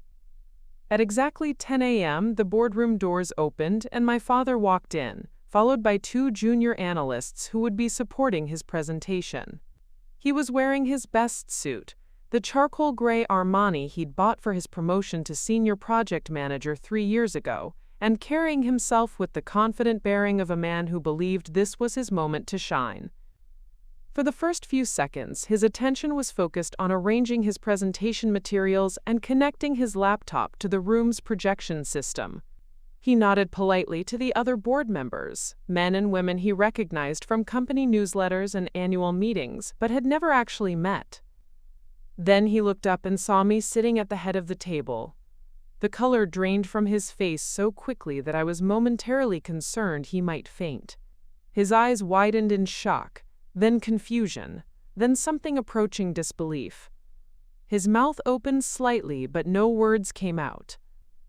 "Mr. Hartwell," I said calmly, my voice carrying the authority of someone accustomed to controlling boardrooms filled with powerful people, "please, take a seat. We're looking forward to your presentation." The other board members looked puzzled by his reaction, clearly wondering why one of their own employees was staring at the chairman, as if he'd seen a ghost. Marcus raised an eyebrow questioningly, while Rebecca glanced between my father and me with professional curiosity. My father remained frozen for another several seconds, his mind clearly struggling to process what he was seeing. The daughter he'd called pathetic just 18 hours ago was sitting at the head of a Fortune 500 boardroom, wearing a suit that cost more than his monthly salary, commanding the attention of executives whose decisions shaped international markets. "Mr. Hartwell?" I repeated, slightly more firmly. "Is there a problem?" Slowly, mechanically, he moved to the chair that had been prepared for him at the opposite end of the table. His hands were shaking slightly as he opened his presentation folder, and I could see him struggling to reconcile the woman sitting before him with the disappointing daughter he thought he knew. The presentation he'd prepared so carefully, the expansion strategy he'd worked on for months, the career-defining moment he'd anticipated for weeks, all of it now had to be delivered to the daughter who'd been offering to help him find an entry-level position just yesterday.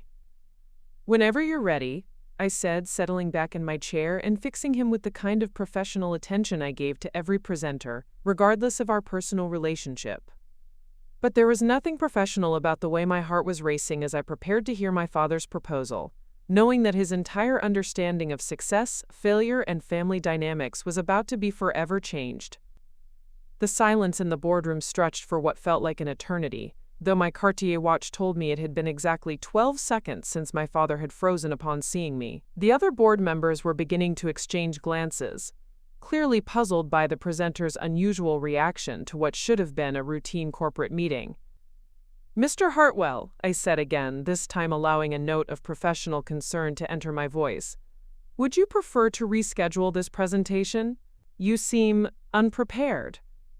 The word unprepared seemed to snap him back to reality. Whatever else my father was, he was a professional who had spent 15 years building his reputation at this company. The suggestion that he might not be ready for the most important presentation of his career activated every competitive instinct he possessed. "No, Chairman," he said, his voice only slightly hoarse. "I'm ready to proceed." Chairman. Hearing my father address me by my professional title sent a surge of satisfaction through me that I carefully kept hidden behind my executive mask. This was the moment I'd been anticipating since I'd started this company. Not just professional validation, but the recognition from the person whose approval I'd once craved most desperately. "Excellent," I replied, gesturing toward the presentation screen. "Please begin with an overview of your proposal." My father cleared his throat and activated the first slide, which displayed the Meridian Industries logo alongside the title, "Southeast Asian Market Expansion, a Strategic Opportunity." His hands had stopped shaking, and I could see him drawing on decades of professional experience to compartmentalize his personal shock and focus on the task at hand.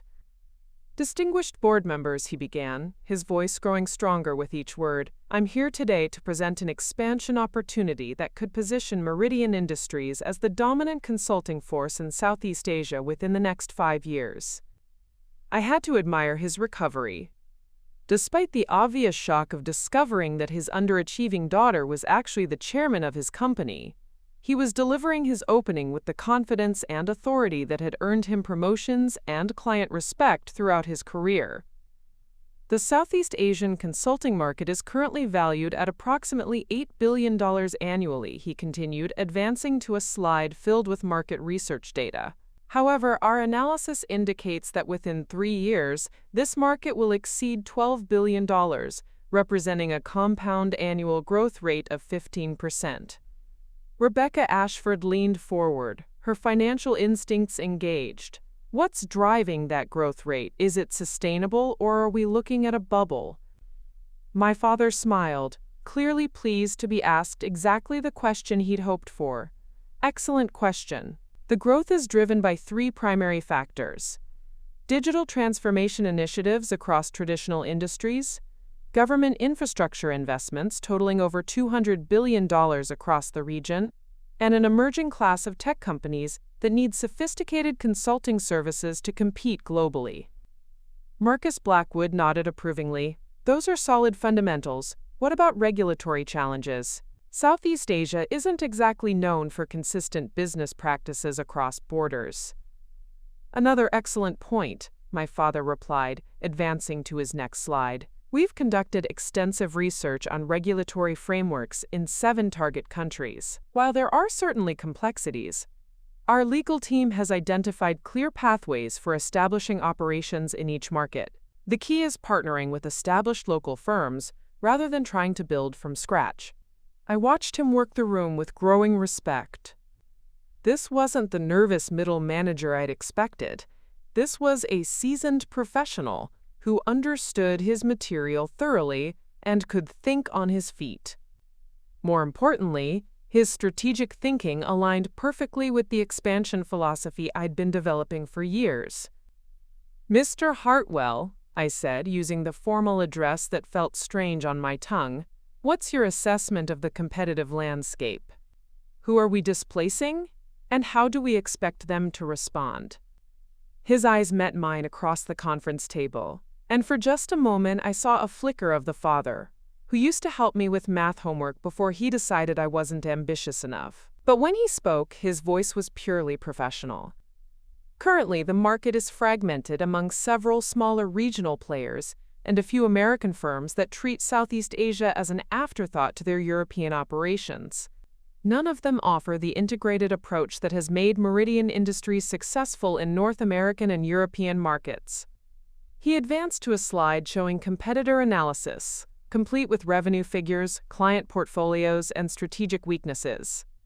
McKinsey has a limited presence, focused primarily on financial services. Boston Consulting Group operates mainly in Singapore and Hong Kong. The regional players understand local culture but lack the technological sophistication that modern clients demand. And our competitive advantages? Asked Dr. Sandra Mitchell, our Chief Technology Officer. 3 primary advantages, my father replied without hesitation. First, our proprietary digital transformation methodology, which none of our competitors have successfully replicated. Second, our track record of delivering measurable results rather than just recommendations. Third, our ability to integrate multiple consulting disciplines into cohesive solutions. I found myself genuinely impressed. Not only had he identified our key strengths accurately, but he'd clearly spent considerable time analyzing how those strengths would translate to new markets. This wasn't someone asking for a job opportunity. This was a strategic thinker proposing a well-researched expansion plan. What about the financial projections? I asked, settling into the role of skeptical board chairman. You're requesting a $200 million investment over 3 years. Walk us through your assumptions. My father's presentation became more animated as he moved into financial territory. Charts and graphs filled the screen, showing projected revenue streams, cost structures, and profitability timelines. Year 1 requires the heaviest investment, approximately $90 million for office establishment, local hiring, and partnership agreements. However, we project break-even by month 18 and full profitability by year 3. Those timelines seem aggressive, Rebecca observed. What happens if market adoption is slower than anticipated? We've modeled conservative, baseline, and optimistic scenarios, my father replied, displaying a comprehensive sensitivity analysis. Even in the conservative scenario, we achieve full cost recovery by year 4 and generate positive ROI by year 5. The risk is manageable relative to the potential returns. I leaned back in my chair, allowing myself a moment to process what I was witnessing. The man who had spent yesterday evening telling me I needed help finding an entry-level position was delivering one of the most professional, thoroughly researched presentations I'd seen in years. More than that, he was proposing exactly the kind of strategic expansion I'd been envisioning for Meridian Industries. "Mr. Hartwell," I said, my voice taking on the tone I used for crucial strategic decisions, "this proposal requires significant cultural adaptation. How do we maintain Meridian Industries standards while adapting to local business practices?" "That's perhaps the most critical challenge," he acknowledged. "Our research indicates that success will require a hybrid approach, maintaining our core methodologies while adapting delivery methods to local expectations. We're not trying to impose American business culture, but rather to offer American expertise through culturally appropriate channels." The presentation continued for another 20 minutes, covering implementation timelines, staffing strategies, technology requirements, and risk mitigation protocols. With each slide, my father demonstrated not just thorough preparation but genuine strategic insight. This wasn't someone going through the motions of a corporate presentation. This was someone who had developed a vision and could articulate how to achieve it. When he finished, the boardroom fell silent again, but this time it was the silence of executives processing significant information rather than confused observers watching an unexpected drama unfold. "Thank you, Mr. Hartwell," I said formally. "That was a comprehensive presentation.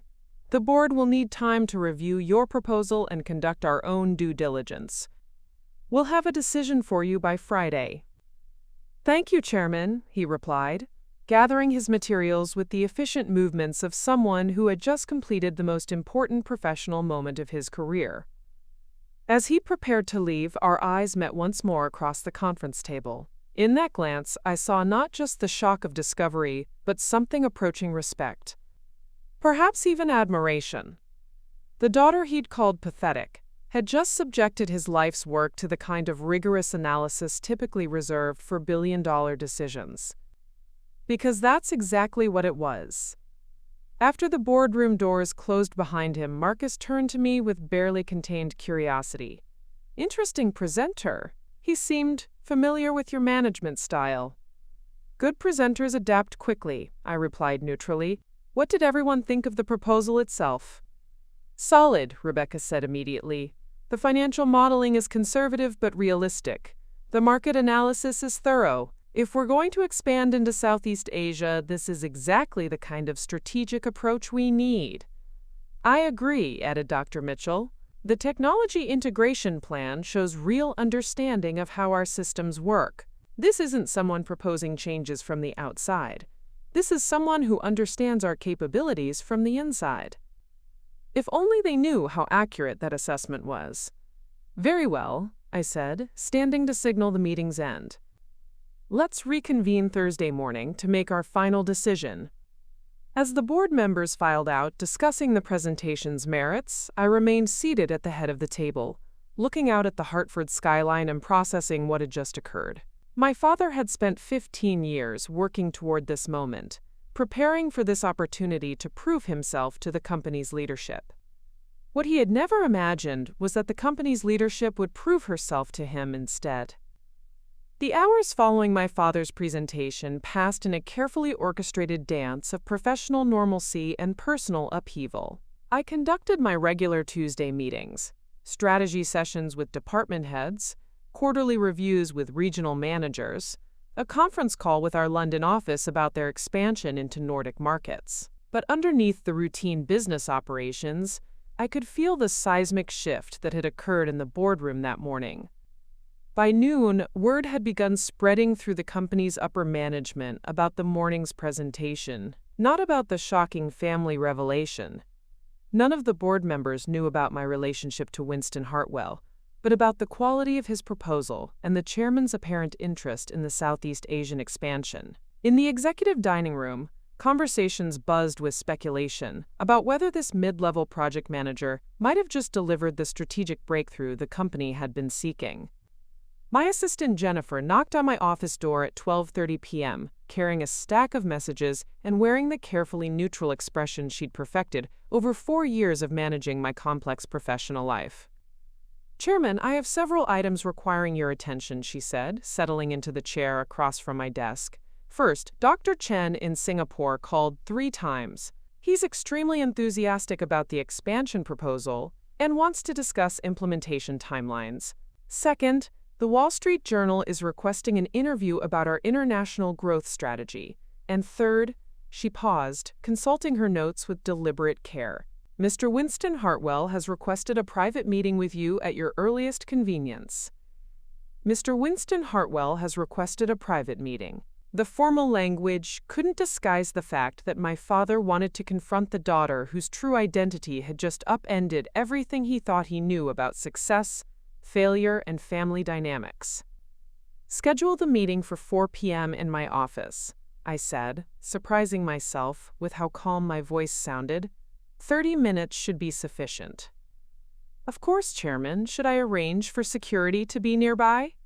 I almost smiled at Jennifer's protective instincts. She had no idea that the security risk she was worried about was actually my father discovering that his disappointing daughter had been signing his paychecks for the past 3 years. "That won't be necessary," I replied, "but hold all my calls during the meeting and cancel my 4:30 appointment with the marketing team." The afternoon crawled by with agonizing slowness. I reviewed quarterly reports from our European offices, approved budget allocations for our technology upgrade initiatives, and participated in a video conference with potential clients in Sao Paulo. But my mind kept drifting to the conversation I would have with my father in just a few hours. The first honest discussion we'd had about my career since I'd started this company 8 years ago. At 3:45 p.m., I found myself standing at the floor-to-ceiling windows of my office, looking down at the city where I'd grown up, being told I would never amount to anything. Hartford's financial district bustled with afternoon activity, professionals hurrying between meetings, executives making deals that would affect thousands of jobs, entrepreneurs pitching ideas that might change entire industries. From my office on the 43rd floor, I could see the whole ecosystem of ambition and achievement that I'd become part of. The world that my family had always insisted was beyond my reach. Jennifer's voice came through the intercom at exactly 4 p.m. "Chairman, Mr. Hartwell is here for his appointment." "Send him in, please." The door opened, and my father entered with the tentative steps of a man entering unfamiliar territory. Gone was the confident presenter from the morning's board meeting.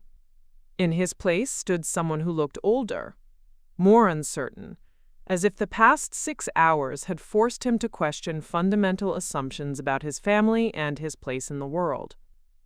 "Please have a seat," I said, gesturing toward the sitting area adjacent to my desk rather than the formal chairs across from it. This conversation required some semblance of intimacy, even though we were meeting in the office of a Fortune 500 CEO. He sat carefully on the edge of the leather sofa, his posture rigid with tension. For several moments, neither of us spoke. I could see him taking in the details of my office, the awards and recognition certificates covering one wall, the photos from international business conferences, the diplomas and honorary degrees I'd received from universities around the world. Everything he was seeing contradicted the narrative he'd constructed about my life and achievements. "Lydia," he said finally, his voice barely above a whisper, "I don't understand. How is this possible?" "Which part don't you understand, Dad?" I asked, allowing myself to use the informal address now that we were alone. "How I built a Fortune 500 company from nothing. How I've been running the place where you work for the past 3 years. Or how the daughter you called pathetic yesterday is the same person who will be deciding the fate of your career proposal." He flinched at the directness of my words, but I could see him struggling to process information that challenged everything he thought he knew. "When you were 18, he said slowly, you dropped out of college to work on some computer project. I thought you were throwing your life away." That computer project became the foundation algorithm for our digital transformation methodology, I replied matter-of-factly. "The same methodology you referenced in your presentation this morning as one of our key competitive advantages." His mouth opened slightly, then closed again. I could practically see the pieces clicking into place in his mind. All the times over the past few years, when I'd seemed to know more about business trends than someone with my supposed background should know. All the occasions when I'd made comments about corporate strategy that had seemed oddly sophisticated for someone working small consulting contracts. "The consulting work you've been doing," he said, understanding dawning in his voice, "it wasn't freelance projects for small businesses." "No, Dad. It was running this company." The consulting work was overseeing 15,000 employees across 4 continents, managing partnerships with Fortune 100 companies, and making strategic decisions that affect billions of dollars in annual revenue. He stood up abruptly and walked to the window, his hands clasped behind his back in a gesture I remembered from my childhood when he was wrestling with difficult problems. "All these years," he said, his voice thick with something between amazement and regret, "I've been working for you." "You've been working for Meridian Industries," I corrected gently. "I just happen to own it. The performance reviews, the promotions, the salary increases." He turned to face me, his expression stricken. "Were those because you're my daughter?" "Absolutely not," I said firmly, standing to meet his gaze directly. "Every decision regarding your career has been made by your direct supervisors based on your performance and contributions. I've never interfered in personnel decisions involving family members. Your 15-year career at this company stands on its own merits." The relief in his eyes was immediate and genuine. Whatever else he was struggling with, the fear that his professional achievements had been handed to him rather than earned was clearly his deepest concern. "Your presentation this morning," I continued, "was evaluated by the board based entirely on its strategic value. Your proposal is sound, your research is thorough, and your vision aligns with the company's long-term goals. The fact that you're my father never entered the discussion." "But it will enter your decision," he said, his business instincts sharp despite his emotional confusion. "Yes," I admitted, "it will, but probably not in the way you're thinking." He returned to the sofa, settling back against the cushions with the exhausted posture of someone whose worldview had been fundamentally altered. "I owe you an apology, Lydia, more than an apology. I owe you recognition for achievements I never saw, respect for accomplishments I never acknowledged." "You don't owe me anything, Dad," I said, though the words meant more to me than I was willing to admit. "You raised me to value hard work, strategic thinking, and professional excellence. Everything I've built started with the foundation you and Mom gave me. But I never supported your choices. I never believed in your potential. I spent years telling you that you were wasting your life, that you needed to find a more traditional path. And I spent years proving you wrong," I replied with a slight smile. "Turns out that was exactly the motivation I needed." The conversation continued for another 20 minutes, covering everything from my decision to keep my identity secret to the complex logistics of running a major corporation while maintaining the fiction that I was an underachieving freelancer. My father asked thoughtful questions about the business, demonstrated genuine curiosity about the strategic decisions that had shaped Meridian Industries' growth, and showed the kind of professional engagement that reminded me why he'd been successful in his own career. As our meeting drew to a close, he stood and extended his hand in a gesture that was both formal and deeply personal. "Congratulations on building something extraordinary, Chairman Hartwell," he said, his voice carrying the respect of one business professional acknowledging another's achievements. "Thank you, Mr. Hartwell," I replied, shaking his hand with the firm grip I'd perfected in countless high-stakes negotiations. "I look forward to our continued professional relationship." But as he turned to leave, I couldn't resist adding one more comment. "Dad, that entry-level position you offered me yesterday, I make your annual salary every 3 days." For the first time since he'd walked into the boardroom that morning, my father laughed, not with embarrassment or shock, but with what sounded like genuine pride. "I suppose," he said, pausing at the door, "I should probably start taking your career advice instead of offering you mine." After he left, I sat alone in my office as the sun set over Hartford, processing the most complicated and satisfying conversation of my professional life. Tomorrow, I would have to decide whether to approve his expansion proposal, a decision that would either validate his vision or force him to accept that even having the chairman as a daughter couldn't guarantee business success. But tonight, for the first time in my adult life, my father finally knew exactly who his daughter had become. Friday morning arrived with the weight of decision day. I had spent the past 3 days conducting due diligence on my father's proposal with the same rigor I applied to every major strategic initiative. Phone calls with our Singapore partners, detailed financial modeling sessions with Rebecca, risk assessment meetings with our legal team, and competitive analysis reviews with our market research division.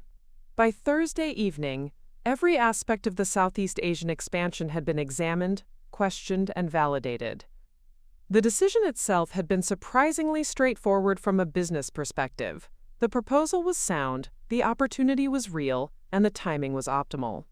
What made it complex was everything surrounding the decision: the family dynamics, the personal implications, and the message it would send about merit versus relationships in corporate leadership. At 9 a.m., I convened an emergency board meeting to announce my decision. The executive team assembled in the main boardroom with the kind of anticipation that accompanied major strategic announcements. These were decisions that would affect thousands of jobs, hundreds of millions in revenue, and the company's direction for years to come. Ladies and gentlemen, I began, standing at the head of the conference table where I'd made countless decisions over the past 3 years. I've completed my analysis of the Southeast Asian expansion proposal presented earlier this week. Rebecca leaned forward, her financial instincts engaged. Marcus adjusted his tablet, ready to take notes on implementation timelines. Dr. Mitchell pulled up the technology integration requirements we'd been discussing. These were professionals who understood that what happened in the next few minutes would shape their work for the foreseeable future. After extensive consultation with our international partners, detailed financial modeling, and thorough risk assessment, I'm approving the proposal in its entirety. We will proceed with the $200 million investment over 3 years, beginning with immediate establishment of our Singapore headquarters. The boardroom erupted in controlled excitement, the kind of professionally managed enthusiasm that comes with major business victories. Rebecca immediately began calculating the financial implications, while Marcus started outlining the operational requirements for such a massive expansion. Furthermore, I continued, I'm promoting Mr. Winston Hartwell to Vice President of Southeast Asian Operations, effective immediately. He will lead the implementation of his proposal and oversee our expansion efforts throughout the region. Dr. Mitchell looked up from her tablet with surprise. That's a significant promotion, Chairman. He'll be jumping several levels in the corporate hierarchy. The position requires someone who understands both our corporate culture and the strategic vision for this expansion, I replied. Mr. Hartwell has demonstrated exceptional insight into market opportunities and possesses the kind of long-term thinking we need for this initiative. What I didn't say was that my father had earned this promotion through 15 years of solid performance, strategic thinking that impressed international partners, and a presentation that had convinced even skeptical board members. The fact that he was my father hadn't influenced the business decision. It had only made the personal satisfaction more complex. When do we announce this internally? Marcus asked, already thinking about the corporate communications strategy. This afternoon, I replied. I want all employees to understand that this expansion represents a new chapter for Meridian Industries, and that advancement opportunities exist for those who demonstrate vision and initiative. The meeting continued for another hour as we discussed implementation timelines, budget allocations, and staffing requirements. But my mind kept drifting to the conversation I would have with my father when I called him to offer the promotion, a conversation that would complete the transformation from family disappointment to corporate executive. At 2 p.m., I asked Jennifer to place the call to my father's office. She was one of the few people who knew about our relationship, and I could see her suppressing a smile as she dialed his extension. Mr. Hartwell, I said when he answered, maintaining the professional tone we'd established since Tuesday's revelation. Could you come to my office? I have news about your proposal." "Of course, Chairman. I'll be right there." 10 minutes later, he entered my office with the careful composure of someone who had spent 3 days wondering whether family relationships would help or hurt his career prospects. His face was unreadable, but I could see the tension in his shoulders, the way he held himself like someone prepared for either triumph or disappointment. "Please, sit down," I said, gesturing toward the sitting area where we'd had our first honest conversation as adults 3 days earlier. "Your proposal has been approved," I said without preamble. "The board voted unanimously to proceed with the Southeast Asian expansion. We'll be investing $200 million over 3 years, exactly as you recommended." The relief that washed over his face was immediate and profound. Whatever personal complications existed between us, his professional validation was complete. "Thank you, Chairman," he said formally. "I won't let the company down." "I know you won't," I replied, "which is why I'm also offering you the position of Vice President of Southeast Asian Operations. You'll be responsible for implementing your vision and leading our expansion efforts throughout the region." For the second time in 4 days, I watched my father struggle to process information that challenged his understanding of how the world worked. Vice President was a significant promotion, one that would make him part of the company's senior leadership team, give him authority over hundreds of employees, and position him as a key figure in Meridian Industries' international growth.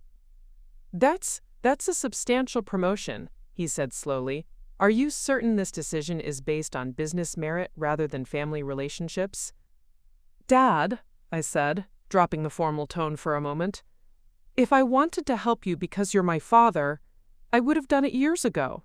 This promotion is happening because your strategic thinking impressed our Singapore partners, your market analysis convinced our financial team, and your presentation demonstrated the kind of vision we need for international expansion."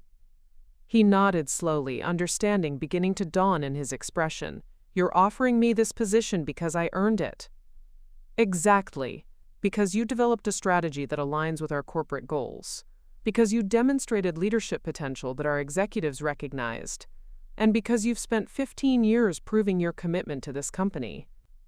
The conversation that followed was unlike any we'd ever had as father and daughter. We discussed reporting structures, budget responsibilities, hiring authorities, and strategic objectives. We talked about the challenges of managing international teams, the complexities of cross-cultural business development, and the timeline for achieving profitability in new markets. For the first time in my adult life, my father and I were talking as equals, 2 business professionals discussing strategic initiatives that would affect thousands of lives and millions of dollars.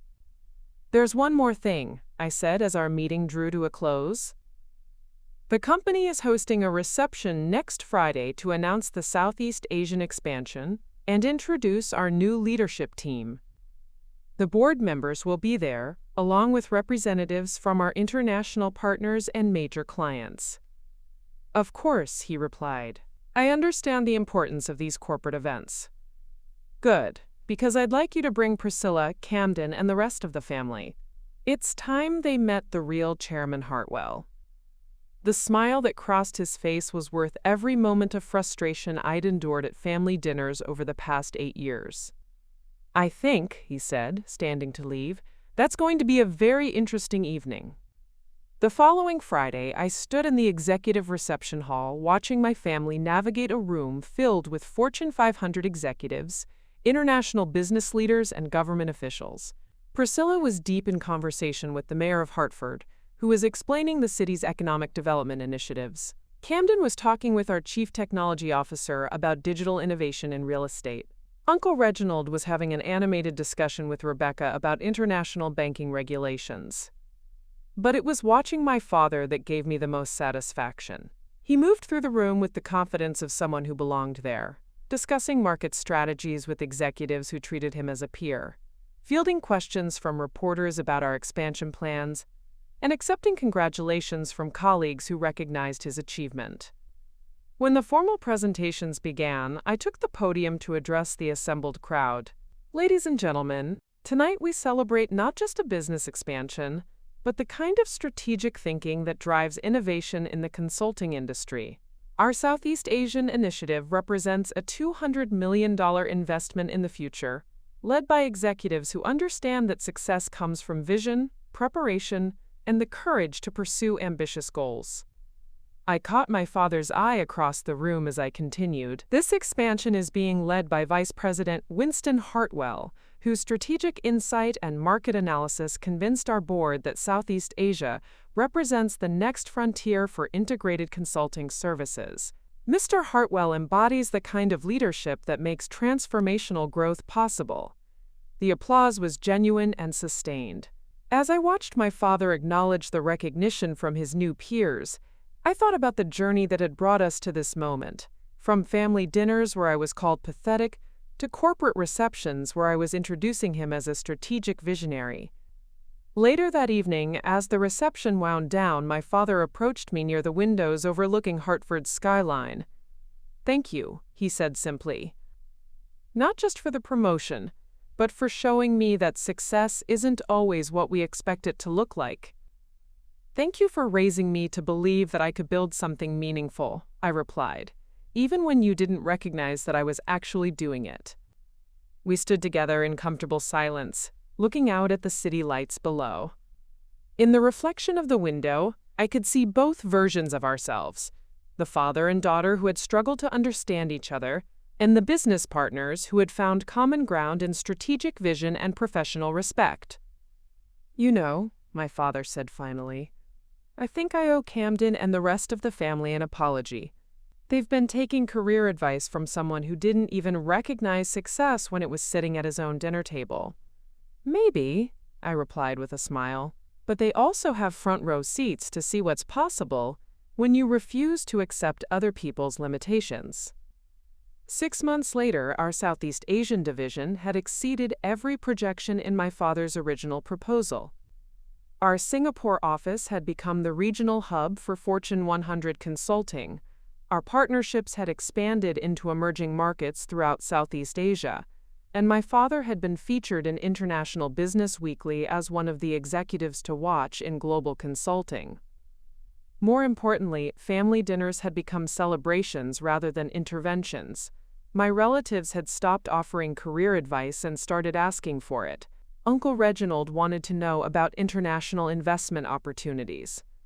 Aunt Cordelia sought my opinion on economic trends affecting her charity work. Camden asked for guidance on expanding his real estate business into commercial properties. But the most meaningful change was in my relationship with my father. We talked regularly about business strategy, market opportunities, and leadership challenges.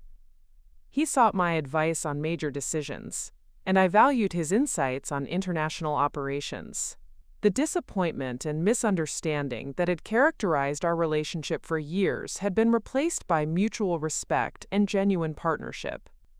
Sometimes the path to family harmony requires proving that you were right all along. Sometimes success isn't about meeting other people's expectations, it's about exceeding your own. And sometimes the most satisfying victory isn't proving others wrong, but helping them understand what you were building when they thought you were failing.